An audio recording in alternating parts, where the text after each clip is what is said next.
Hopefully that's good now.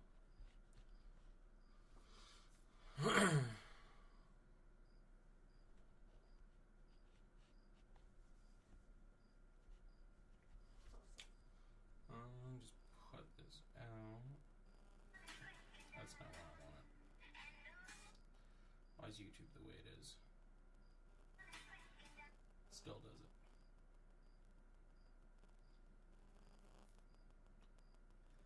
I'm just going to share this out and then we'll be good.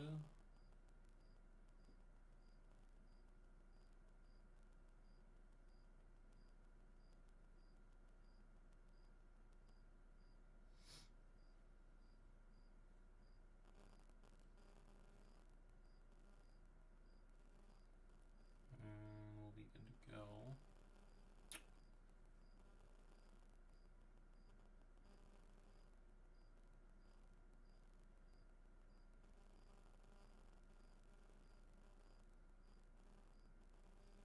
Alright, there we go. Once that loads, we should be good.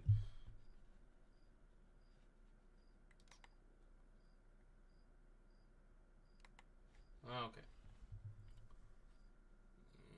That's not loading. Why? Think we're good now? Alright. And still did it. Okay.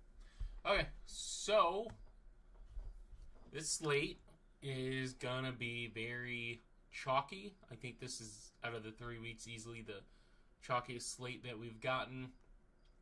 Quarterback is pretty much going to be somewhere in the Bears-Dallas game, or you're going to be paying down for one of the 4K quarterbacks, whether it be Wentz, whether it be Mariota. I know Drake May, 5,300's got a good amount of following behind that. For tournaments, I think a lot more plays are open in tournaments easily. You get like Justin Herbert at 62, which is, I mean, his price point's pretty cheap. Michael Penix, I think, could be if the Atlanta run game, for some reason, if the Atlanta run game isn't the priority and they go with the passing, Michael Penix is in a good spot against Carolina.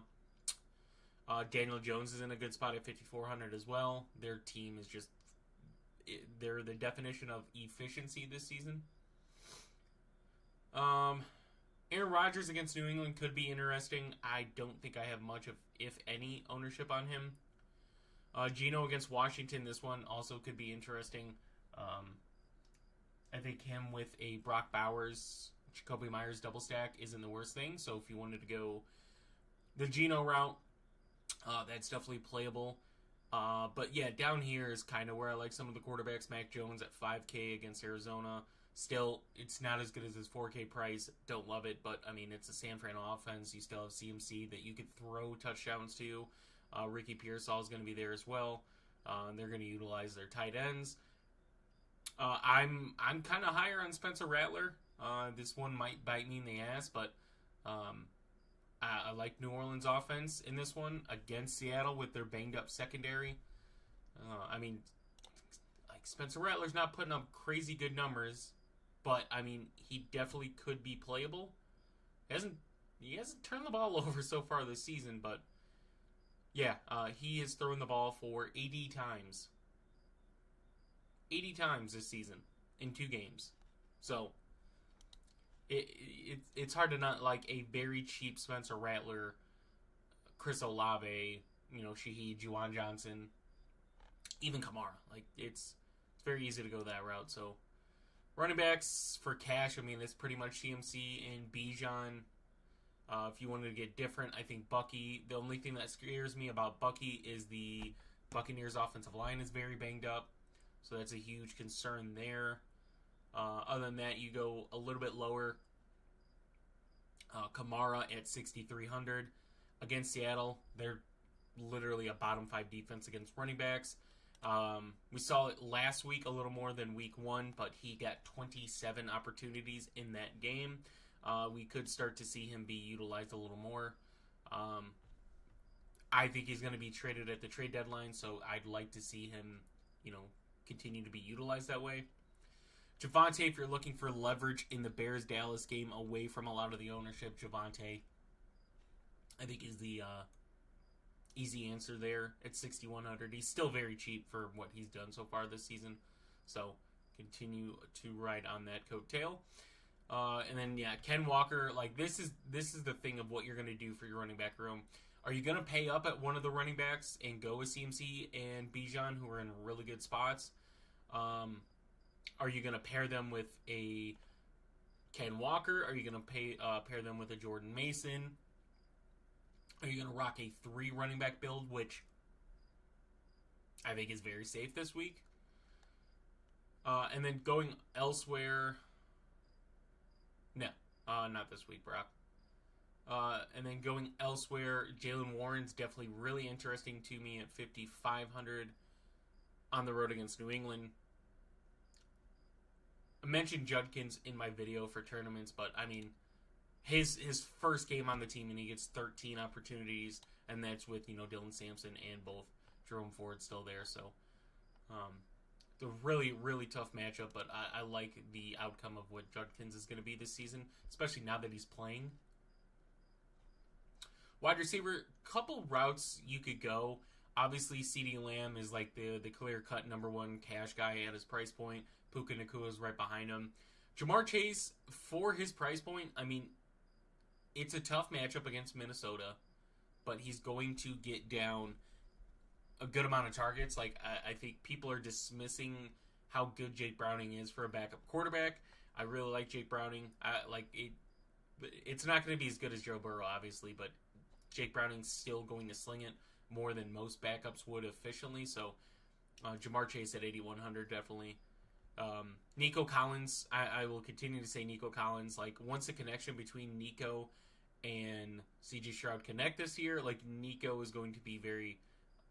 I mean, he's still priced way higher than he should be, right? Like, 7,400 and then gets 14.2 and is still 7,300 against Jacksonville. But Nico Collins is in a good spot today against Jacksonville's secondary. Ladd McConkey, I mentioned Ladd because he's not going to see Surtain as much. That's pretty much going to be Quentin Johnston and Keenan Allen. A lot of people are going to be playing Keenan Allen, so if you want to go a different route, then like Ladd McConkey in the slot against Denver, yes.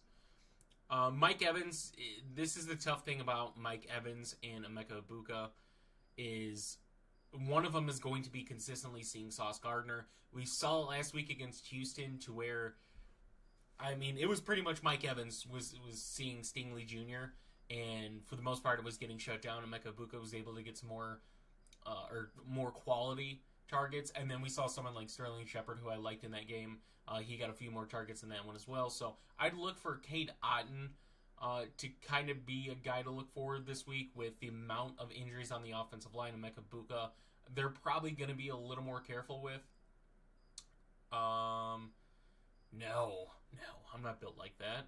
I did it the week 1 on both sides because FanDuel was basically like, you made money. You could have lost every line and you made money.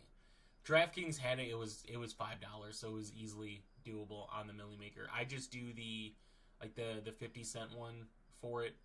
I think last year they had a $1 one, and that one was easy to do as well. But yeah, I'm not doing I'm not maxing out a $20 Millie Maker. I'm not built like that yet. Maybe one day. And then AJ Brown at 6,300. Like, I understand how bad the passing is, but like hearing a name AJ Brown, who's, I mean, he's still not past that threshold of old receivers, but he's 6,300. That is a crazy price point for AJ Brown. Like, he started the year 69, then goes down to 66. Now he's down to 63. This is like, Nico Collins had a 14-point game, which is why he didn't go down that much. But like, this is what I'm talking about. Someone like AJ Brown is down $600 in 2 weeks for the season. Devontae Adams, he's interesting against Philly at 6,200. I think the theme of Philly's defense this year is we're going to see some really good performances out of wide receivers versus them, and we're going to see their secondary be really, really damn good in Philly. So this is one where I like Devontae Adams and Puka, so I'm not too turned away from it. Deebo Samuel, he's at a great price point. I think they're going to find ways to utilize him with Marcus Mariota, whether that be some handoffs, some screens, whatever. Deebo Samuel is going to be included. Definitely better than Terry McLaurin right now in the offense. Just the way they're utilizing him. Continue to go down. Any exposure against Carolina's defense is okay with me. Like Drake London, Darnell Mooney, Kyle Pitts, Bijan, Tyler Algier, like all of them. Like you should have some type of ownership against a Carolina defense. So Drake London's playable for me. You get to this tier, which is kind of interesting. George Pickens at 5,900 against the Bears. Like if you're looking for a leverage play, right, and you want to get different than CeeDee Lamb, you could go with the George Pickens and Jake Ferguson, which Jake Ferguson is going to have ownership, obviously, at the tight end position. But George Pickens not getting a lot of ownership. So if you wanted to get off, say you're playing the Dak double stack and you want to get off of the high ownership that you're going to have with CeeDee Lamb and Dak, go CeeDee Lamb, George Pickens, and then you can easily do the run back on the other side. I mean, you can still stack with Ferguson. Ted McMillan, Xavier Leggett's out. AJ Terrell is out for Atlanta, so Ted's still in a really good spot for me at 5,900. Plus it's home and it's a division game, so still not a bad play to play Ted. I think Ted's probably going to be one of the receivers that's around a 63 to 65, maybe 61. We'll throw that ballpark, 61 to 65 for Ted McMillan this season. So right now, in my opinion, he's still cheap for being a wide receiver one for a team. I mean, when you consider DK Metcalf, Marvin Harrison as well, like these guys are getting discounts, right? We're seeing T. Higgins, wide receiver 2, more expensive than Cortland Sutton, Drake London, George Pickens, Ted McMillan, DK Metcalf, Marvin Harrison. Like DK Metcalf's in a really good spot as well against New England. Christian Gonzalez is still not playing, so DK Metcalf, Calvin Austin, yeah, I'm okay with playing them this week. Marvin Harrison Jr., like he just needs. This is the thing. Marvin Harrison is a great wide receiver. The man has 11 targets in 2 games. That is crazy. And the defenses they faced, the Saints and Carolina, and this man has 11 targets. One day, Marvin Harrison will get the love that he definitely deserves. Jacoby Myers, a lot of people are playing Jacoby Myers against Washington. I don't think it's bad play, obviously, with his target share. But I think you should consider, with Juwan Jennings out, Ricky Pearsall for $100 cheaper is, I mean, a little bit of a better matchup, I'd say, with Will Johnson being out for Arizona. So Ricky Pearsall at 5,500 is a really damn good play. And then you go to the Bears wide receivers. Obviously, Rome Odunze is a cash play. He's one of the top cash plays this week, especially at the wide receiver position. If you want to get different, you go DJ Moore for $100 more. Obviously, it's not always the best thing to pay up for another player to get different. But if you wanted to get away from some of the ownership that you're going to get with the Chicago stack of Caleb Williams and Rome Odunze, you go Caleb Williams and DJ Moore. Do I love it? Not necessarily. Rome is emerging as the guy. At this rate, like if they don't get a connection by the trade deadline, you might look at someone like DJ Moore to get traded. Obviously, they would elevate Luther Burden and find a way to utilize him. So this is a game where DJ Moore can shine, though. This is a game against a Dallas secondary to where they have an injury as well. You have Elam, who's been a terrible corner for Dallas. Diggs, who, yet again, Diggs can make some plays, but it's those times where he makes plays where he gets exposed. So DJ Moore, Rome Odunze, going to see those two guys on the outside. So, I mean, they're very cheap. Like this is crazy, and man, this is why I think this week is going to be very odd, and you're going to get a lot of higher ownership on some of these plays. But like, you throw these 3 guys in, and you're so cheap. And just to put it in perspective, because we have that 55, I always do this. Always do this when you're building lineups, right? I like the Raiders defense, so I'm throwing them in there. That's more realistically of what we get. And when you throw in someone like CeeDee Lamb, like, you're still at a really good price point. And this is the highest total on the slate by far. Like, two of the worst defenses playing each other, and we have some high potential offenses playing. So, like, it's crazy that you could do this for this price point. Honestly, it really is. So, but later down here, I think Olave could be in a good spot against Seattle. Seattle dealing with some secondary issues. That's why I like New Orleans offense. It's not that I think that they're gonna break the slate or anything like that, but when you look at the two games against Arizona, against San Francisco, they realistically should have tied against Arizona. The tight end dropped it in the end zone, and they had a shot, not saying that they should have, but they had a shot against San Fran to win that one as well. But Chris Olave's gotten 22 targets in 2 games. I mean, pretty inconsistent receiving yards somehow. But 22 targets, 2 games. Spencer Rattler's throwing the ball. Like, Spencer Rattler, his job is not protected, so he's going to try to make himself look as good as he has. He has not thrown a pick yet. It is crazy. He has thrown the ball 80 times in 2 games and has not thrown a pick. But Chris Olave's in a really good spot at 5,200. Matthew Golden, I will continue to mention for tournaments because he has that upside of a 50-yard bomb in, possibly 2 big plays that get you, 15-plus points easy with just 2 catches. So Matthew Golden's always got to be worth mentioning for tournaments. It's always really hard to target someone like him for cash. Like, the upside is there. It really is. But he's gotten 5.1 points in 2 games, only gotten 4 targets. But if you've watched the games with Golden, there's been some plays where it was a holding on a penalty on the offense, penalty on the defense, a throw where Jordan Love underthrew him. He gets it on stride. Like, Matthew Golden's had a really good film, I'd say, for some of the potential he could have. So it's definitely not a turnoff there. Cooper Kupp, I haven't seen Cooper Kupp mentioned as much.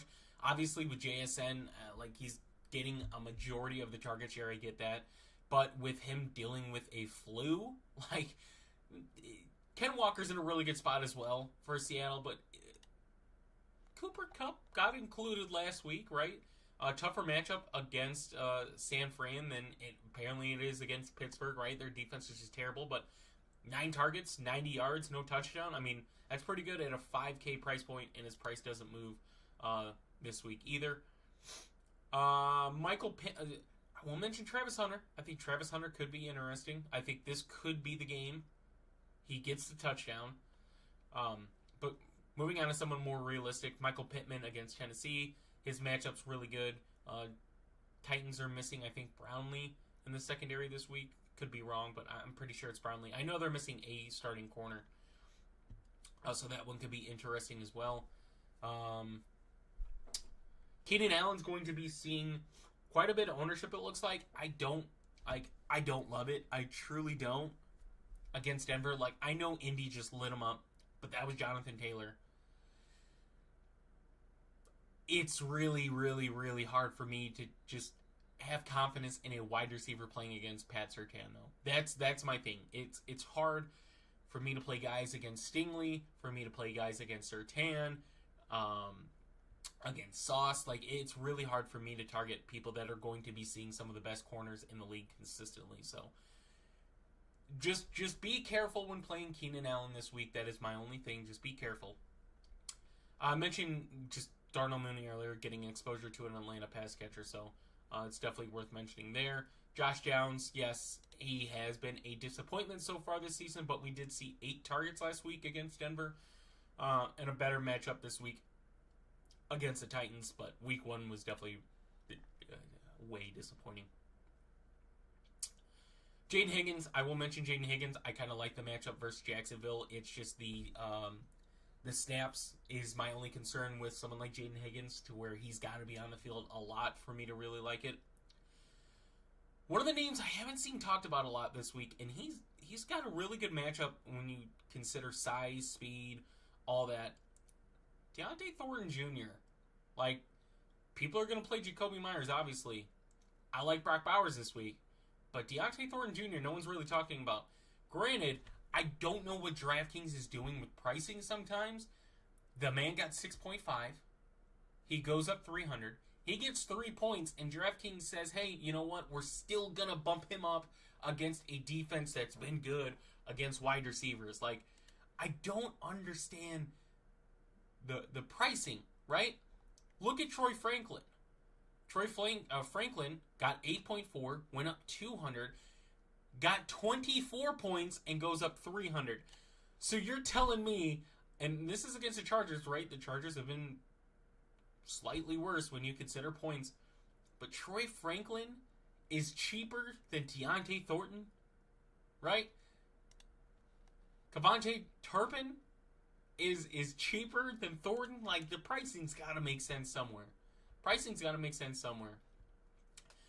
And then we're actually getting a couple good plays at the cheaper range. So Hunter Renfrow with Xavier Legette out. Hunter Renfrow was a 2-touchdown guy last week somehow. With AJ Terrell out, that's a plus for all Carolina receivers. So Hunter Renfrow's got to be worth mentioning. I don't love it. I'd still prefer just locking in Tet. But what's his name? Dontavian Wicks is being mentioned again. Why? Because Jaden Reed is out? Yes. Against a Cleveland secondary that is pretty bad against wide receivers so far this season. They play man coverage the most. And if you remember from anything last season, Dontavian Wicks was one of the best wide receivers versus man coverage. So, Dontavian Wicks at 3,700, yet again, got to be worth mentioning. Other than that, there's not a lot of players down here. You could say Zacchaeus for a cheap play at 3,400 against Dallas. We mentioned Turpin for Dallas. My boy down here, Jalen Tolbert's 3,200 against Chicago. So, yeah, there's some options to go there. And then tight end. Tight end's interesting. Brock Bowers is in a great spot at 6K against Washington. Trey McBride is getting more ownership, though, against San Fran for $300 cheaper. It makes sense. Trey McBride is, 16 targets. Pretty consistent numbers. So, I just like the matchup for Brock Bowers this week a little bit healthier. We haven't really heard anything about that injury this week, so that's positive. Tucker Kraft playing, but it's against Cleveland, so it's tough. Tyler Warren has been a pretty damn consistent guy so far through 2 weeks. 4 for 79, 7 for 76. Somehow gotten a rushing attempt in both weeks. Last week's was very ugly and stupid, but they still gave him a rushing attempt. Elsewhere, Jake Ferguson, obviously a 4K against Chicago.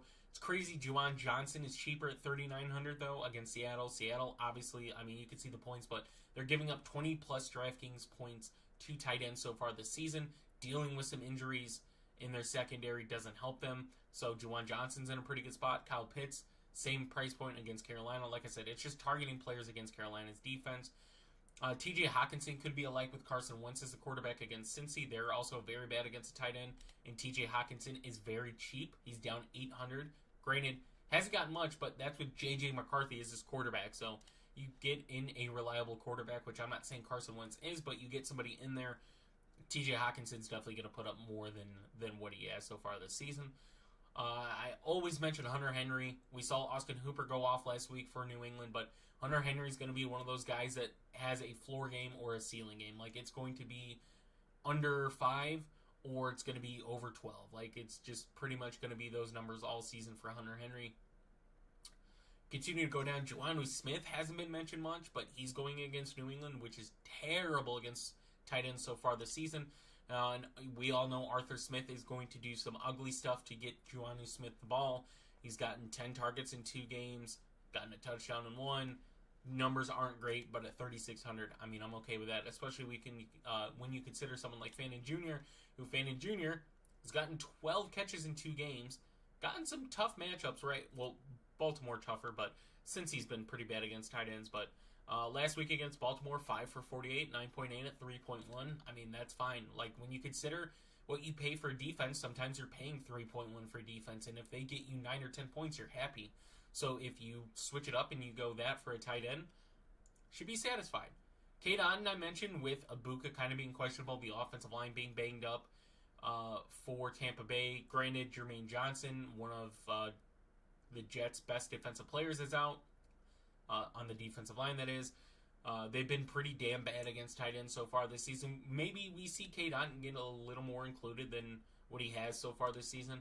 Obviously, Baker's still going to go through his guys of Mike Evans and Emeka Egbuka first.